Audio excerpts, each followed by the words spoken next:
Cafe Society stars Jesse Eisenberg and Kristen Stewart and Steve Carell. It's directed by Woody Allen for Amazon Studios. And if you've seen any Woody Allen movie ever, you're going to be familiar with this content. Jesse Eisenberg plays a character from New York who moves to Los Angeles to get a job from his uncle. His uncle is played by Steve Carell, who introduces Jesse Eisenberg's character to a beautiful assistant played by Kristen Stewart. And Jesse Eisenberg is instantly in love with this woman, which is what tends to happen with the Woody Allen stand-ins in Woody Allen films. But there's a problem. She has a boyfriend, but her boyfriend is distant and kind of non-existent in the relationship. And also, he's married. Turns out her boyfriend is Steve Carell's character. So we have ourselves a love triangle. As the film plays out, I really enjoyed how these characters evolved over the running time. Given the situation, they start as extreme versions of themselves, and as the film goes on, we find these characters becoming more and more like the polar opposites of themselves, and I thought that was really interesting.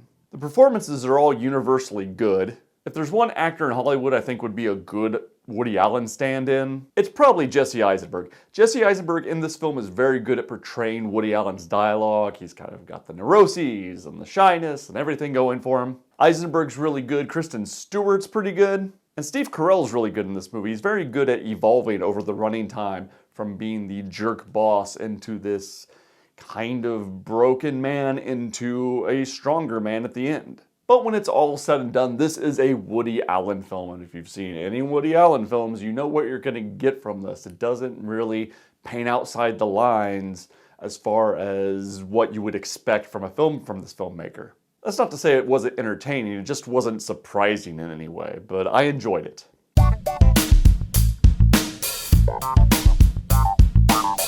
Documentary film about the life of James Baldwin in his own words. And he was a leader in the civil rights movement in the 1950s and 1960s.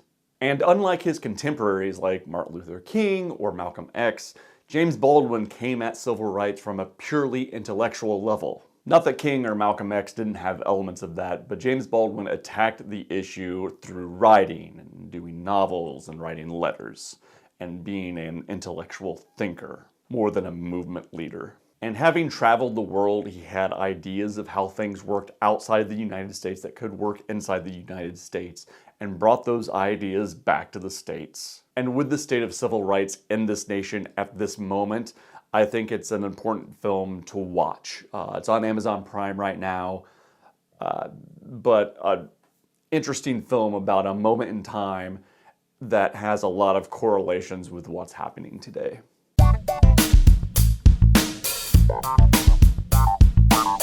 Chapter 27 stars Jared Leto and Lindsay Lohan. Jared Leto plays Mark David Chapman, who was the assassin of the Beatles' John Lennon.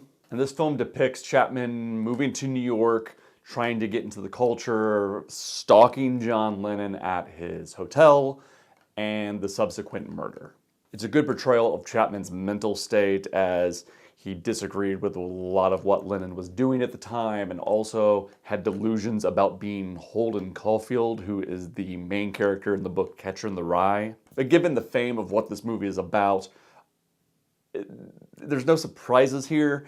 It is a bit of a performance looking for a movie. Jared Leto is very good as Mark David Chapman, but he's also given nothing to do. It almost feels like this movie wanted to have a Taxi Driver-like feel, but just kind of missed the mark. I think Jared Leto was very good in the role, but the movie itself was a bit of a miss.